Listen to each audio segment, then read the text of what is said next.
एक बार फिर से आप सबका हार्दिक स्वागत है डिजिटल लर्निंग में। तो लास्ट डे हमने क्वेश्चन नंबर 3 तक कंप्लीट कर लिया था। ऑरेकल के बारे में पढ़ा था और इसकी कैरेक्टरिस्टिक्स के बारे में पढ़ा था। ठीक है, ऑरेकल एक डेटाबेस है और जिसके अंदर हम तरह तरह की एप्लीकेशंस का डाटा जो है वो स्टोर करके रख सकते हैं और वो भी रिलेशंस में। ठीक है, तो आज हम चलते हैं क्वेश्चन नंबर 4 के ऊपर। क्वेश्चन नंबर 4 है what is SQL, what are its various data type. ठीक है, एसक्यूएल क्या है और उसकी तरह तरह की जो डाटा टाइप्स हैं वो क्या क्या है। ठीक है, डाटा टाइप मैंने आपको पीएचपी में भी समझाई थी कि डाटा टाइप हमें ये बताती है कि हम किस तरह की इंफॉर्मेशन जो है वो वेरिएबल्स के अंदर स्टोर करने जा रहे हैं। क्या वो कोई नाम है, कोई एड्रेस है, या कोई डेट है, या कोई नंबर वैल्यू है, या कोई फ्लोटिंग पॉइंट नंबर है, या कोई पिक्चर है, या वीडियो। ठीक है, तो डाटा टाइप जो होती हैं वो उस काम की होती है। ये कंप्यूटर को बताती है, यानी कि ये प्रोसेसर को बताती है कि मेमोरी एरिया के ऊपर हम किस तरह का जो डाटा है वो स्टोर करने जा रहे हैं। ठीक है, SQL stands for Structured Query Language। तो SQL की फुल फॉर्म है Structured Query Language that is developed by experts of IBM, जिनको IBM यानी कि इंटरनेशनल बिजनेस ऑफ मशीन्स। ठीक है, ये भी एक बहुत बड़ी कंपनी जो कि न्यूयॉर्क में है। ठीक है, वहां के दो एक्सपर्ट थे, डोनाल्ड एंड रेमंड। इन दोनों ने इस प्रोग्रामिंग लैंग्वेज को बनाया हुआ है। ठीक है, इट कैन सपोर्ट DDL यानी कि data definition language, DML data manipulation language, DCL data control language and TCL transaction control language command which helps to create and manipulate relational databases. ठीक है, तो ये चार इन प्रोग्रामिंग लैंग्वेजेस को support करती है, जिसमें DDL है। DDL में हम स्ट्रक्चर को डिफाइन करते हैं। ठीक है, यानी कि टेबल या डेटाबेस का स्ट्रक्चर बनाते हैं। DML से हम फिर उसके अंदर डाटा डालते हैं, डाटा को निकालना, उसके अंदर डालना, डाटा को अपडेट करना, फिर डिलीट करना, वो DML के अंदर आता है। उसके बाद एक DCL है। ठीक है, तो DCL और TCL भी आपको अच्छे से समझाई जाएगी। हर एक कमांड आपको बताई जाएगी कि किस तरह से डेटाबेस के अंदर डाटा जो है वो मैनिपुलेट होता है।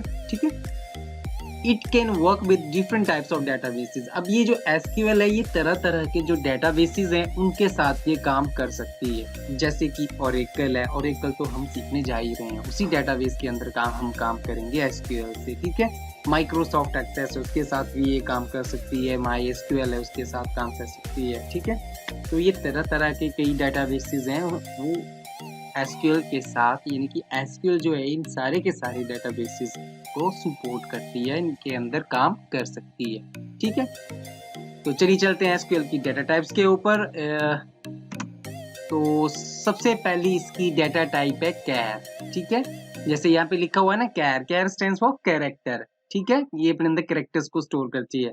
अब देखो, this data type is used to store character string values. ठीक है, तो अपने अंदर ये कैरेक्टर्स स्ट्रिंग वैल्यूज को स्टोर करती है। It can hold 255 characters, 255 characters को अपने अंदर ये डाटा टाइप जो है वो स्टोर कर सकती है।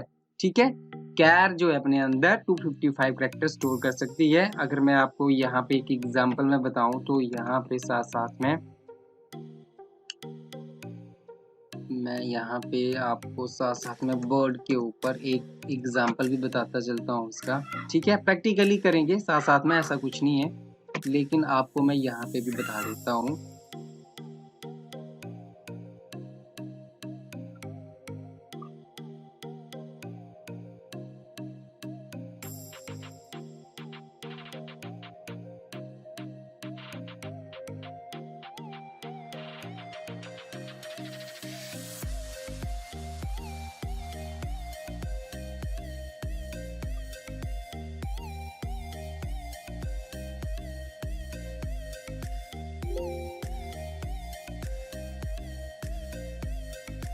तो सबसे पहली जो डाटा टाइप है वो है कैर। यहाँ से फॉन्ट का साइज बढ़ा देता हूँ। ठीक है, फर्स्ट जो है वो है, हम बात कर रहे हैं कैर की। तो कैर जो है अपने अंदर जो कैरेक्टर है, यानी कि स्ट्रिंग इसलिए बोल रहे हैं क्योंकि ये सिंगल कोटेशन मार्क के अंदर वैल्यूज को स्टोर करती है। जैसे मान लो मैंने यहाँ पे लिखा विशाल। ठीक है, तो ये कैरेक्टर है। ठीक है, कैरेक्टर्स हैं एक सीरीज ऑफ करेक्टर को हम स्ट्रिंग बोल देते हैं। अकेला जो होगा इसको हम बोलेंगे करेक्टर। वी अकेला एक करेक्टर है, ठीक है। तो आई सेकंड करेक्टर, एस जो है थर्ड है, फोर्थ एच है और फिफ्थ ए है और सिक्स जो है वो एल है। यानी कि विशाल जो है यानी कितने 6 करेक्टर्स हैं इसके अंदर, ठीक है। तो इस तरह के ये अपने अंदर जो है वो 255 करेक्टर्स को स्टोर कर सकता है, ठीक है। 255 विशाल कुमार जैसे ये नाम हो गया, या किसी का भी नाम कितना भी बड़ा हो सकता है। तो इस तरह के जो है करेक्टर वैल्यूज ये 255 अपने अंदर स्टोर करके रख सकता है, ठीक है। तो इस डाटा टाइप की इतनी कैपेसिटी है। अब बात करते हैं वेरिएबल करेक्टर की, और वेरिएबल करेक्टर 2, ठीक है। तो ये जो वर्कर है ये भी करेक्टर स्टोर करता है अपने अंदर, लेकिन इससे ज्यादा कैपेसिटी है, ये 2000 करेक्टर अपने अंदर स्टोर करके रख सकता है। This data type is used to store alphanumeric data, ठीक है। तो अपने अंदर ये अल्फा न्यूमेरिकल डाटा को स्टोर करके रख सकता है, such as character string value, जैसे कि यहाँ पे भी हम करेक्टर स्ट्रिंग वैल्यूज को स्टोर कर रहे थे। इट कैन होल्ड 2000 करेक्टर्स, ये अपने अंदर 2000 करेक्टर्स को स्टोर करके रख सकता है, ठीक है। तो वर्कर की जो कैपेसिटी रहेगी वो अपने अंदर जो है ये वर्कर एक टाइप और एक वर्कर 2 भी है, ठीक है। और ये जो हम साइज देते हैं इसका मतलब कि इसके अंदर कितने करेक्टर आने चाहिए, जैसे यहाँ पे है इसके अंदर 20 आने चाहिए। ये जो ब्रैकेट बनाई हुई है ये साइज देने के लिए है, इसके अंदर जो है वो 500 करेक्टर हम यहाँ पे फिक्स भी कर सकते हैं साइज। हालांकि इनकी जो अगर मेंशन यहाँ पे करते हैं तो उतने ही आएंगे इसके अंदर, ठीक है। अगर पूरे के पूरे इसकी रेंज बताई जाए तो जैसे मान लो वर्कर है इसके अंदर 2000 करेक्टर आते हैं, तो यहाँ पे 2000 की रेंज हम दे सकते हैं। तो इसके अंदर जो है हम तरह तरह के करेक्टर जो है वो 2000 तक, अभी तो मैंने यहाँ पे 500 दिया, तो इसके का मतलब कि इसके अंदर जो है हम 500 करेक्टर स्टोर करके रख सकते हैं, ठीक है। अब जो थर्ड डाटा टाइप है, यहाँ पे एक चीज और है, अल्फा न्यूमेरिक। अल्फा न्यूमेरिक मतलब कि इनके बीच में नंबर भी आ सकते हैं। ये जो मैं सिंगल कोटेशन मार्क लगा रहा हूँ इसका मतलब है कि इसके अंदर अल्फा न्यूमेरिक भी आएंगे, अल्फाबेट भी आएंगे, ठीक है। लेकिन इसको हम बोलेंगे स्ट्रिंग, ठीक है। तो यहाँ पे ये नंबर वैल्यू नहीं होगी, तरह से देखने में नंबर है लेकिन अल्फा न्यूमेरिक बोलेंगे, और ये स्ट्रिंग होगी क्योंकि जो वैल्यू हम सिंगल कोटेशन मार्क के अंदर लिखते हैं उनको हम स्ट्रिंग बोलते हैं, ठीक है। वो स्ट्रिंग होती है, एक तरह से एक सीरीज ऑफ कैरेक्टर्स होता है, वो होती है वो, ठीक है। तो जो थर्ड डाटा टाइप है वो है लॉन्ग। अब लॉन्ग की कैपेसिटी जो होती है वो वर्कर से और भी ज्यादा है। It can store 2 GB character data of variable length, ठीक है। तो ये अपने अंदर जो है वो यहाँ पे देखो, ये अपने अंदर 255, ये अपने अंदर 2000 और ये 2 GB तक जो लॉन्ग डाटा टाइप है। जो लॉन्ग डाटा टाइप अपने अंदर 2 GB करेक्टेड डाटा को जो है अपने अंदर स्टोर करके रख सकती है। It's a bigger size of worker 2 data type. इसकी जो है ये इसकी सबसे बड़ी टाइप है ये लॉन्ग जो डाटा टाइप है, ठीक है। लॉन्ग के अंदर हम 2 GB करेक्टर वैल्यूज को स्टोर करके रख सकते हैं, ठीक है। तो थर्ड है लॉन्ग, और लॉन्ग के अंदर जो है हम इसके अंदर जो है वो 2 GB तक का डाटा जो है वो स्टोर करके रख सकते हैं, ठीक है। इसकी जो हम रेंज है, वैसे तो हम थोड़ा बहुत ऐसे देते हैं जैसे 100 की रेंज दे दी जब हम टेबल्स बनाएंगे, ठीक है, तो हमारा काम चल पड़ता है। लेकिन कहने का मतलब ये है कि इसकी जो अगर रेंज की बात करें कैपेसिटी की, तो 2 GB तक जो है अपने अंदर अल्फा न्यूमेरिक जो डाटा है उसको स्टोर करके रख सकती है, ठीक है। सिंगल कोटेशन मार्क लगा रहा हूँ क्योंकि ये स्ट्रिंग वैल्यूज को ही स्टोर करती है, ठीक है, कैरेक्टर डाटा को स्टोर करती है। उसके बाद चलिए चलते हैं फोर्थ डाटा टाइप है। फोर्थ है CLOB, यानी कि कैरेक्टर लार्ज ऑब्जेक्ट है इसकी full form. CLOB stand for character large object. It can store character data, ये भी अपने अंदर कैरेक्टर डाटा, ये लॉन्ग से भी डबल है, ये 4 GB तक, ठीक है। ये देखो सारी की सारी ये जो पहली 4 डाटा टाइप्स है ये अपने अंदर कैरेक्टर डाटा को स्टोर करती है, यानी कि स्ट्रिंग वैल्यूज को स्टोर करती है, बस इनकी जो कैपेसिटी है वो अलग अलग है। लॉन्ग की 2 GB है, और CLOB जो लिखा हुआ है यहाँ पे कैरेक्टर लार्ज ऑब्जेक्ट जो है, it can store data up to 4 GB। इसकी जो कैपेसिटी है वो 4 GB तक डाटा जो अपने अंदर स्टोर करके रख सकती है, ठीक है। तो फोर्थ जो डाटा टाइप है वो है CLOB, ठीक है। तो अपने अंदर जो है ये यहाँ पे मैंने कुछ भी लिख दी रेंज, ये हमारा मतलब ये है कि हम जो भी चाहें यहाँ पे फिक्स कर सकते हैं जो रेंज हमने लेनी है यहाँ पे, ठीक है। तो फिलहाल तो हम थोड़ी सी लिखते हैं यहाँ पे, ऐसे 200 लिख दी, 400 लिख दी, जो भी लिखना है रेंज वो हमने लिख दी यहाँ पे, कितने कैरेक्टर जो इसके अंदर आ जाएं। और ये इन कैरेक्टर वैल्यूज को हम लिखेंगे सिंगल कॉमा के अंदर, सिंगल कोटेशन मार्क के अंदर, ठीक है। तो अपने अंदर जो है ये 4 GB तक जो डाटा है उसको, मतलब 4 GB तक जो अल्फा न्यूमेरिक या स्ट्रिंग वैल्यूज जो है उनको स्टोर करके रख सकती है। उसके बाद चलिए चलते हैं फिफ्थ डाटा टाइप पे। फिफ्थ है नंबर। अब आती है नंबर वाली डाटा टाइप जो है, ये अपने अंदर नंबर को स्टोर करता है। This data type is used to store integer और floating point data up to 38 digits. ठीक है। अब ये जो डाटा टाइप है ना नंबर, ये अपने अंदर जो है वो इंटीजर मतलब जो नॉन फ्रैक्शन नंबर होते हैं उनको, और जो फ्लोटिंग पॉइंट नंबर होते हैं उनको अपने अंदर स्टोर करके रखती है, और वो भी 38 डिजिट। इसके अंदर सिर्फ 38 डिजिट ही आते हैं। ठीक है, जो यहाँ पे लिखा हुआ ना ब्रैकेट में एन स्टैंड फॉर के अंदर कितने नंबर आएंगे, डी स्टैंड फॉर डेसिमल। ठीक है, यानी कि number of digit to the right decimal point के बाद, डेसिमल के बाद कितने नंबर आएंगे। ये तो ये दो वो चीजें हैं, यहाँ पे नंबर कितने हैं और डेसिमल के बाद कितने नंबर आएंगे। 38 डिजिट की जो है इसकी कैपेसिटी है। तो फिफ्थ जो डाटा टाइप हमारे पास रहेगी वो है नंबर। ठीक है, नंबर। ठीक है, तो नंबर की जो कैपेसिटी है वो 38 डिजिट की है। ठीक है, तो इसके अंदर हम नंबर वैल्यूज, ये हुई इंटीजर, इसको बोलेंगे हम इंटीजर। ठीक है, और फ्लोटिंग होती है, जैसे मान लो ये है। ठीक है, तो यहाँ पे मैं लिखता हूँ कॉमा करके कि दशमलव के बाद जो है वो 4 जो है, डेसिमल के बाद जो है 4 प्लेस तक जो है वो वैल्यूज आनी चाहिए, जैसे 1 2 3 4। ठीक है, तो ये फ्लोटिंग पॉइंट नंबर हुआ, डेसिमल वाले जो नंबर होते हैं। तो ये हो गए बिना डेसिमल के हो जाते हैं ये इंटीजर, और डेसिमल के साथ ये फ्लोटिंग नंबर होते हैं। तो ये डाटा टाइप जो है वो नंबर और फ्लोटिंग पॉइंट नंबर्स को अपने अंदर स्टोर करके रखती है। ठीक है, तो चलिए चलते हैं सिक्स्थ के ऊपर। तो सिक्स्थ जो डाटा टाइप है वो है हमारे पास डेट। ठीक है, ये अपने अंदर जो डेट वैल्यू यानी कि दिनांक को स्टोर करने के लिए स्पेशल डाटा टाइप होती है। This data type is to state date and time values. Date और टाइम दोनों वैल्यूज को अपने अंदर स्टोर करती है ये। The standard date format is dd, month और YY। ठीक है, डेट, मंथ और ईयर, इस फॉर्मेट में ये डाटा टाइप जो है वो डेट को स्टोर करती है। जैसे मान लो हम यहाँ पे लिख देते हैं ना डेट। ठीक है, तो अपने अंदर जो है ये डेट वैल्यू को स्टोर करेगी। तो हम जैसे मान लो यहाँ पे लिख देते हैं 08 और यहाँ पे 20, जिस फॉर्मेट में जो ले रही है YY जो है ना, 4 टाइम Y हुआ तो मतलब 2020, ये 4 टाइम Y के लिए। ठीक है, मंथ, डेट, मंथ और ईयर। ठीक है, तो ये डाटा टाइप जो है वो डेट वैल्यू को स्टोर करती है। ठीक है, चलिए अब चलते हैं 7 डाटा टाइप के ऊपर। 7 डाटा टाइप है हमारे पास रॉ या फिर लॉन्ग रॉ जो है। ठीक है, ये जो रॉ डाटा टाइप है और लॉन्ग रॉ है, दोनों अलग अलग हैं। ठीक है, इनका काम जो है वो सेम ही है, मतलब सेम का मतलब ये नहीं है ये करेक्टर डाटा नहीं अपने अंदर स्टोर करती है, ये अपने अंदर जो है वो पिक्चर्स वगैरह जो होती हैं उनको हम इसके अंदर स्टोर कर सकते हैं। ठीक है, this data type is used to store binary data. ये अपने अंदर बाइनरी डाटा को स्टोर करती है, सच है जैसे कि डिजिटाइज्ड पिक्चर्स और इमेजेस। हम जो नेट से पिक्चर्स वगैरह डाउनलोड करते हैं ना या अपलोड करते हैं, वो इस डाटा टाइप के अंदर जाती है। या तो वो रॉ यूज की होती है, रॉ की कैपेसिटी 255 बाइट है, वो कम है, रॉ को कम यूज करते हैं, लॉन्ग रॉ को यूज करते हैं। और इससे भी जो बड़ी है वो है बीलॉग। मैं तो बीलॉग भी यूज करता हूँ, बाइनरी लार्ज ऑब्जेक्ट है ये। This data type is to store binary data such as digitized picture और इमेज। ठीक है, इट कैन होल्ड, ये जो रॉ है ये अपने अंदर 255 बाइट को होल्ड करती है, जबकि जो लॉन्ग रॉ है ये अपने अंदर 2 GB तक का जो साइज है इमेजेस का उसको होल्ड करती है। ठीक है, अपने अंदर 2 GB तक जो पिक्चर्स है, डिजिटाइज्ड जो पिक्चर्स होती हैं उनको अपने अंदर ये स्टोर कर सकती हैं। ठीक है, तो कैरेक्टर वैल्यूज के लिए अलग डाटा टाइप, नंबर के लिए अलग डाटा टाइप, डेट वैल्यूज के अलग डाटा टाइप, पिक्चर्स और वीडियोस के लिए अलग डाटा टाइप। ठीक है, तो 8th जो है वो है बीलॉग, बाइनरी लार्ज ऑब्जेक्ट।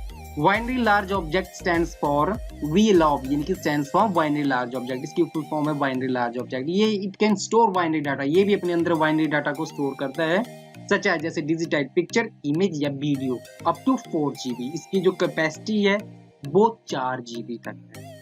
ठीक है, ये जो बाइनरी लार्ज ऑब्जेक्ट है इसकी कैपेसिटी जो है वो है 4 GB, अपने अंदर 4 GB तक की पिक्चर्स, वीडियोस वगैरह जो भी है उनको स्टोर करके रख सकती है ये। ठीक है, तो चलिए आज हम शुरू करने जा रहे हैं अपने क्वेश्चन नंबर 5 से। What is the classification of SQL commands. अब जो SQL कमांड्स है ये एग्जामिनेशन पॉइंट ऑफ व्यू से क्वेश्चन इंपॉर्टेंट है, बार बार आता है और इसी के ऊपर ही हमारा सारा काम टिका हुआ है। ठीक है, डेटाबेस बनाएंगे, डेटाबेस के अंदर टेबल बनाएंगे, टेबल के अंदर फिर हम डाटा भरेंगे, तो ये सारा काम हम SQL कमांड से करते हैं। और ये है वो DDL, DML, ये DDL है। ठीक है, इसके बाद हम करेंगे यहाँ पे, इसके बाद आएंगी हमारे पास यूनिक ये ट्रंकेट, इसके बाद DML करेंगे हम, ठीक है। DML के बाद हमारे पास DCL होगी, डाटा कंट्रोल लैंग्वेज, उसके बाद TCL होगी। तो चलिए चलते हैं पहली डाटा टाइप के ऊपर। पहली जो हमारे पास जो लैंग्वेज है वो है DDL, डाटा डेफिनेशन लैंग्वेज। इससे हम जो काम करते हैं उसको देख ही लेते हैं यहाँ पे थ्योरी में, ठीक है। SQL is made up of 4 सब मेन लैंग्वेज, ठीक है। SQL जो 4 सब मेन लैंग्वेज से बनी हुई है। पहली है DDL, यानी data definition language. DDL contain a set of commands which can use to define the structure of database, ठीक है। तो जो DDL commands हैं वो एक सेट ऑफ कमांड्स है, इसके अंदर बहुत सारी कमांड्स हैं जिनका यूज जो है वो डेटाबेस का जो स्ट्रक्चर है, उसका जो ढांचा है, उसको डिफाइन करने में यूज होती हैं। द वेरियस कमांड्स आर, अब इसके अंदर जो बोल रहे हैं ना कि सेट ऑफ कमांड ये है, इसके अंदर कमांड एक क्रिएट है, अल्टर है, ठीक है। उसके बाद अल्टर के ये अपने पार्ट हैं, एडिंग कॉलम, कॉलम को ऐड करना, फिर कॉलम को मॉडिफाई करना, फिर एडिंग कंस्ट्रेंट, डुप्लीकेसी को रोकने के लिए हम कंस्ट्रेंट यूज करते हैं, फिर ड्रॉपिंग कंस्ट्रेंट, उसको हटाना, डिसेबल करना, ड्रॉप कॉलम या कोई कॉलम डिलीट करना, हटाना, ड्रॉप पूरा का पूरा जो टेबल बना रहे हैं उसको हटाना, रीनेम पूरा का पूरा जो टेबल है उसको रीनेम करना, ट्रंकेट काट छांट करना, टेबल को खाली करना। तो इसके लिए ये सारी कमांड यूज होती हैं। तो मैं आपको आज तो एक छोटा सा एग्जांपल ही करके दिखाऊंगा, वो भी क्रिएट कमांड का, ठीक है। क्रिएट कमांड से हम क्रिएट करते हैं किसी भी डेटाबेस का ऑब्जेक्ट, ठीक है। तो the create command is used to create and manage database object, ठीक है। तो क्रिएट कमांड का इस्तेमाल किया जाता है क्रिएट और मैनेज करने के लिए डेटाबेस के ऑब्जेक्ट, ठीक है। डेटाबेस के अंदर जरूरी नहीं है कि टेबल ही ऑब्जेक्ट होता है, इसके अंदर टेबल्स बनते हैं, व्यूज बनते हैं, इंडेक्सेस बनते हैं, एक्सेट्रा फंक्शंस भी होते हैं इसके अंदर, ठीक है। और भी कई चीजें होती हैं इसके अंदर बनाने के लिए, लेकिन मेन हम सीखते हैं यहाँ पे तो हम टेबल्स बनाना सीखेंगे, ठीक है, जिनके अंदर हम अपनी वेबसाइट का डाटा भरेंगे, ठीक है। तो ये इसके लिए काम आती है हमारे पास क्रिएट कमांड, ठीक है। For example we can create an employee table that can contain the detail of employee of an organisation, ठीक है। तो उदाहरण के तौर पे हम एक एम्प्लॉय का टेबल क्रिएट कर सकते हैं that can contain the detail of employees, जो एम्प्लॉयज की डिटेल को कंटेन करेगा जो कि एक ऑर्गेनाइजेशन के एम्प्लॉयज हैं, ठीक है। तो हम एक एम्प्लॉय का टेबल बनाएंगे जो कंपनी में काम कर रहे हैं, ऑर्गेनाइजेशन में काम कर रहे हैं, ठीक है। तो जो इसके लिए कमांड रहेगी वो ये है जो नीचे दी हुई है, क्रिएट टेबल। इस तरह से हम लिखेंगे कमांड क्रिएट टेबल, यहाँ पे आएगा टेबल नेम और यहाँ पे फिर कॉलम के नाम आएंगे, कौन सी डाटा टाइप है, यानी कि कौन सा हमने उसमें डाटा स्टोर करना है, कोई नाम है, कोई नंबर है, ठीक है। तो यहाँ पे बताएंगे। जैसे यहाँ पे ना इस एग्जाम्पल को ध्यान से देखना, आपने नीचे जो दिया हुआ है यहाँ पे मैंने लिखा हुआ क्रिएट टेबल एम्प, एम्प मतलब एम्प्लॉय, ठीक है। ई कोड मतलब एम्प्लॉय का कोड, नंबर डाटा टाइप है इसकी, ठीक है, क्योंकि उसका जो कोड है ना वो नंबर होगा, 101 कुछ भी हो सकता है नंबर उसका, 38 डिजिट तक हम कोई भी नंबर भर सकते हैं, ठीक है। ई कोड नंबर और साइज हमने यहाँ पे 20 फिक्स कर दिया कि 20 डिजिट ही है इसके अंदर, ठीक है।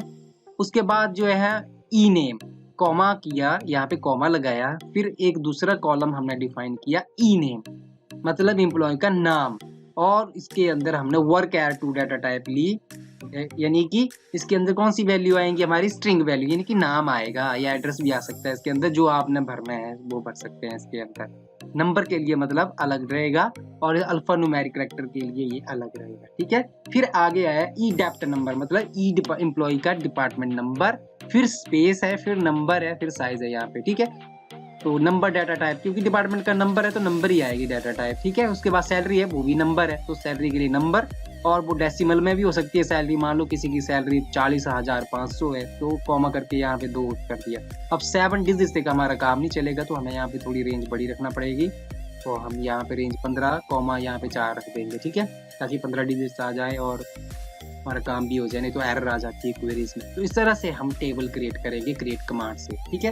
क्रिएट टेबल, एम्प्लॉय नाम से टेबल, 1 2 3 4 कॉलम बनाएंगे इसके अंदर हम, ठीक है। तो चलिए मैं आपको ओरेकल के दर्शन करवा देता हूँ। ये हमारा ओरेकल डाटाबेस जो मैंने ऑलरेडी इंस्टॉल किया हुआ है इसके अंदर, ठीक है। तो ये यहाँ पे ऑलरेडी आई थिंक यहाँ पे इसको हमें करना पड़ेगा लॉगिन। लॉगिन आईडी सबके लिए सेम रहती है, यहाँ पे सिस लिखो चाहे सिस्टम लिखो, और पासवर्ड मैंने इंस्टॉलेशन के टाइम रखा हुआ था इसका पासवर्ड जो है वो आपने जान के क्या करना है, वो जब आप अपने कंप्यूटर में डालोगे तो आपको पता चल जाएगा, ठीक है। तो इसमें सिक्योरिटी फीचर भी है, जैसे कि हमने ओरेकल की जो कैरेक्टरिस्टिक्स पढ़ी थी ना, ओरेकल की पीछे, जैसे यहाँ पे लार्ज डेटाबेस है, स्पेस मैनेजमेंट कंट्रोल है, हाई ट्रांजैक्शन प्रोसेसिंग है, सिक्योरिटी मैनेजमेंट, इसीलिए यहाँ पे पासवर्ड प्रोटेक्शन लगी हुई है। हर एक यूजर के लिए यहाँ पे अलग अकाउंट क्रिएट होगा। जैसे मान लो मैं यूजर हूँ तो मैं अपने लिए यहाँ पे अलग अकाउंट क्रिएट करूँगा, ठीक है। तो मैं यहाँ पे लिख रहा हूँ, जैसे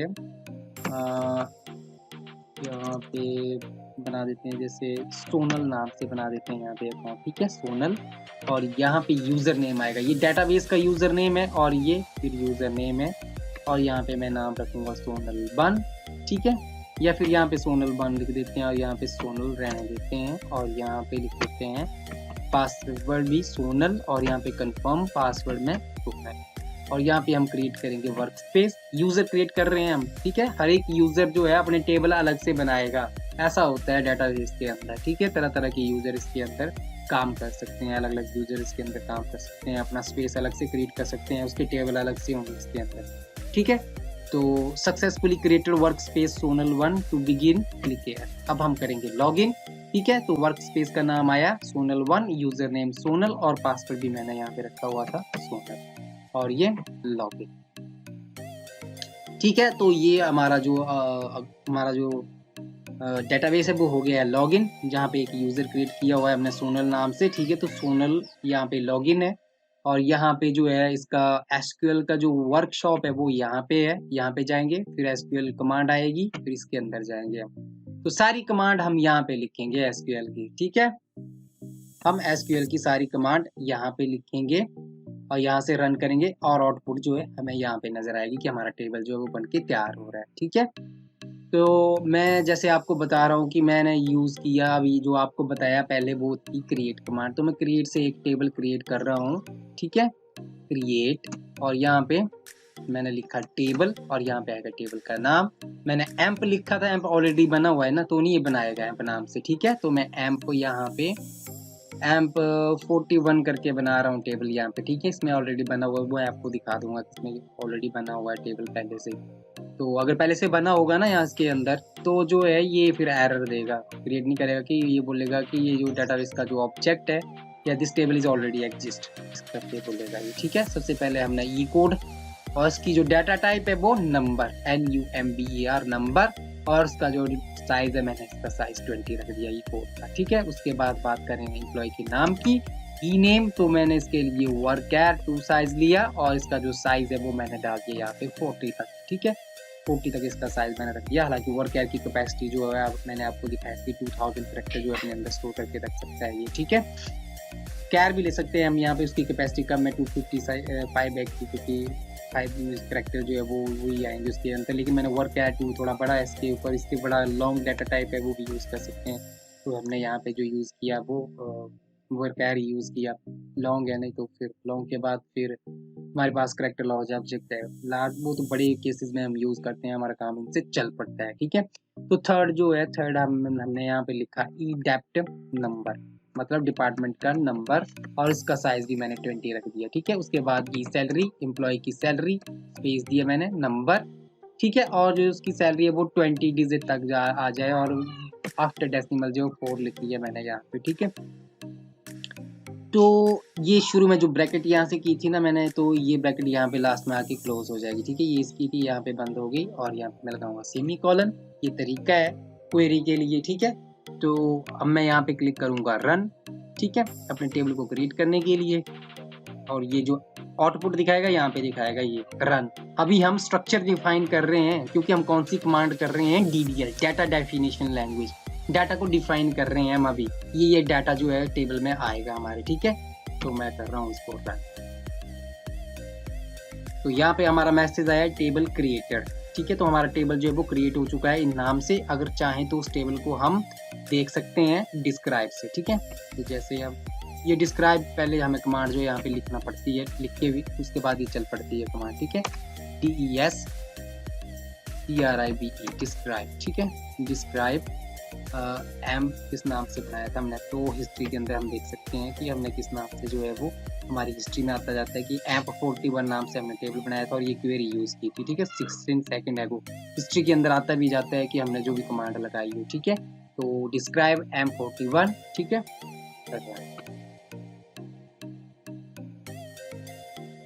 तो ये जो है इसने बता दिया है इसका डिस्क्राइब करके कि हमने ये कॉलम बनाए हुए हैं।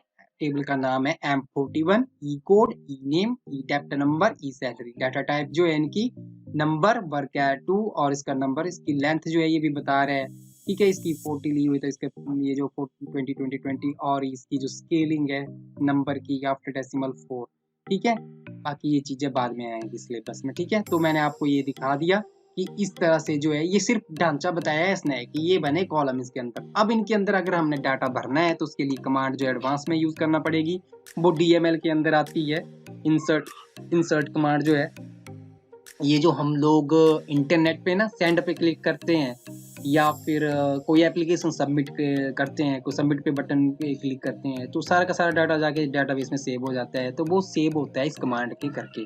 तो इंसर्ट कमांड जो वो काम करती है इस काम को। इसको हम लिखते हैं फिर अपनी प्रोग्रामिंग लैंग्वेज, जहाँ पे हम PHP यूज कर रहे हैं। इंसर्ट इनटू, हम यहाँ पे लिखते हैं इंसर्ट इनटू M41 और यहाँ पे लिखते हैं वैल्यूज। अब सबसे पहले है ई कोड, तो हम यहाँ पे भर देते हैं 1101 जो है ई कोड है। ठीक है, उसके बाद जो नाम भरेंगे वो उसके लिए वर्क ऐड डाटा टाइप है तो वो हम लिखेंगे सिंगल कॉमा के अंदर। तो मैं यहाँ पे नाम लिख देता हूँ राजेश कुमार। ठीक है, ये सिंगल कॉमा बंद, फिर एक कॉमा लगेगा नेक्स्ट वैल्यू के लिए नीचे वाला। ठीक है, पुट कॉमा जो है उसके बाद आएगा ई डेप्ट नंबर, मतलब डिपार्टमेंट का नंबर जो है वो 1200 लिख दिया मैंने, फिर कॉमा लगाया। जो नंबर वैल्यू होगी वो बिना कोटेशन के लिखी जाएगी। ठीक है, जैसे ये है ना वर्क ऐड 2, इसको मैंने लिखा यहाँ पे कॉमा करके। बाकी नंबर वैल्यू जो होंगी नंबर और यहाँ पे नंबर, तो वो बिना कॉमा की होगी, ऊपर वाले कॉमे नहीं लगेंगे। ठीक है, नीचे वाला कॉमा लगेगा सेपरेट करने के लिए। और जो सैलरी है मैं मान लो यहाँ पे भर देता हूँ 5000 डॉट करके यहाँ पे 50,50। ठीक है, और यहाँ पे मैंने ब्रैकेट को क्लोज किया, ये यहाँ पे सेमीकोलन। तो 4 वैल्यू जो मैं इसके अंदर कर रहा हूँ एंटर। ठीक है, रिकॉर्ड इंसर्ट कर रहा हूँ मैं यहाँ पे। मैं एडवांस में इस कमांड को यूज कर रहा हूँ, आगे आएगी अभी, लेकिन आपको समझाने के लिए बता रहा हूँ कि कैसे कैसे काम होगा इसके अंदर। तो यहाँ पे आ रहा है 1 रो इंसर्टेड। ठीक है, अब इस रिकॉर्ड को हमने चेक करना हो तो उसके लिए कमांड जो है वो भी मैं DML की 2 कमांड एडवांस यूज कर रहा हूँ मैं यहाँ पे। मैंने एक तो क्रिएट यूज की जो मैंने अभी आपको बताई है, लेकिन आपको इंसर्ट नहीं मैंने बताई है, लेकिन इंसर्ट का काम बता दिया कि इसका काम है डाटा को इंसर्ट करना कॉलम्स के अंदर। ठीक है, तो इसके बाद जो अगर मान लो हमें टेबल को देखना है तो उसके लिए सिलेक्ट कमांड होती है। सिलेक्ट स्टार का मतलब पूरा का पूरा रिकॉर्ड देखना है हमने M41 के अंदर। ठीक है, तो यहाँ पे हम क्लिक करेंगे रन, तो ये देखो ये बना हमारा टेबल, ई कोड, ई नेम, ई डेप्ट नंबर, ई सैलरी। ठीक है, तो ई कोड जो है वो यहाँ पे 1101, यहाँ पे नाम आ गया राजेश कुमार, यहाँ पे ई डेप्ट नंबर आ गया और यहाँ पे ई सैलरी आ गई। ठीक है, तो इस तरह से टेबल बनेगा और इसी तरह से इसके अंदर रिकॉर्ड जाएंगे। हिस्ट्री में हमने जो कमांड लगाई होगी वो हमारे पास यहाँ पे आ जाएगी। थोड़ा बहुत हम यहाँ पे चेंजेस करेंगे और फिर नाम चेंज करेंगे यहाँ पे, जैसे मान लो यहाँ पे नाम लिख दिया हमने सुरेश। ठीक है, और ये सेकंड रिकॉर्ड जो है वो रन। ठीक है, तो 2 रोज हैं वो हमारे टेबल के अंदर होगी इंसर्ट, फिर हम देखेंगे सिलेक्ट कमांड से सिलेक्ट स्टार फ्रॉम M41। ठीक है, और यहाँ पे हम क्लिक करेंगे रन। तो इस तरह से टेबल में हमारा डाटा ऐड होता जाएगा। तो आज के लिए इतने काफी है, कल फिर मिलेंगे एक नए टॉपिक के साथ, यानी कि इसी कॉन्सेप्ट के साथ। तब तक सभी घर पर रहें, सुरक्षित रहें। जय हिंद, जय हिमाचल।